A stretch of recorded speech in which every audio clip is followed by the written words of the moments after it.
Il est bon et salutaire de se mettre de temps en temps silencieusement en présence de Dieu.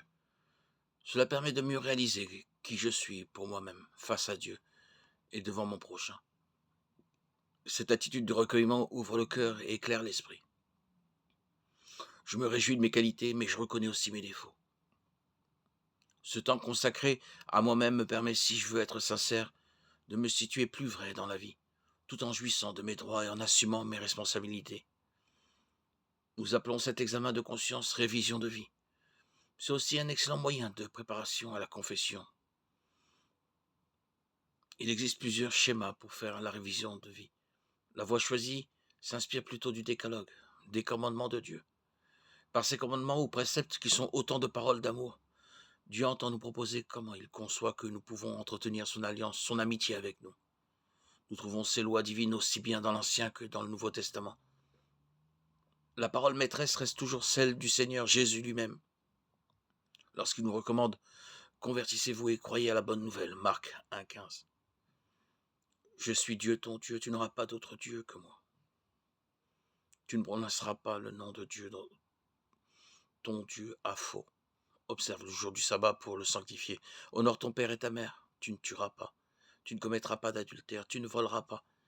Tu ne porteras pas de faux témoignages contre ton prochain. Tu ne convoiteras pas la femme de ton prochain. Tu ne désireras ni sa maison, ni son champ, ni son serviteur ou sa servante, ni son bœuf ou son âne. Rien de ce qui est à lui. Extrait du Décalogue selon le Deutéronome 5, 6, 12. Dans les évangiles, nous trouvons confirmé le décalogue par la parole de Jésus. N'allez pas croire que je sois venu abolir la loi ou les prophètes. Je ne suis pas venu abolir, mais accomplir. Matthieu 5, 17. C'est dans ce sens que nous pouvons comprendre les deux extraits des évangiles.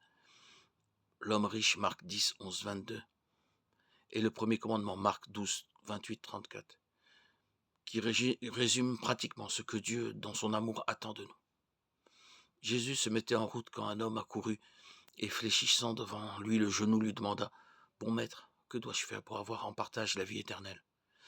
Jésus lui dit « Pourquoi m'appelles-tu bon ? Nul n'est bon que Dieu seul. Tu connais les commandements. Ne tue pas, ne commets pas d'adultère, ne vole pas, ne porte pas de faux témoignages, ne fais pas de tort, honore ton père et ta mère. » L'homme lui répondit « Maître, tout cela je l'ai gardé dès ma jeunesse. » Alors Jésus fixa sur lui son regard et l'aima. Et il lui dit « Une seule chose te manque. Va, vends ce que tu as. Donne-le aux pauvres et tu auras un trésor au ciel. Puis, viens, suis-moi. » Mais lui, à ces mots, s'assombrit et il s'en alla contristé, car il avait de grands biens. Un scribe, qui les avait entendus discuter, voyant qu'il avait bien répondu, s'avança et lui demanda « Quel est le premier de tous les commandements ?» Jésus répondit « Le premier, c'est « Écoute Israël, le Seigneur notre Dieu est l'unique Seigneur.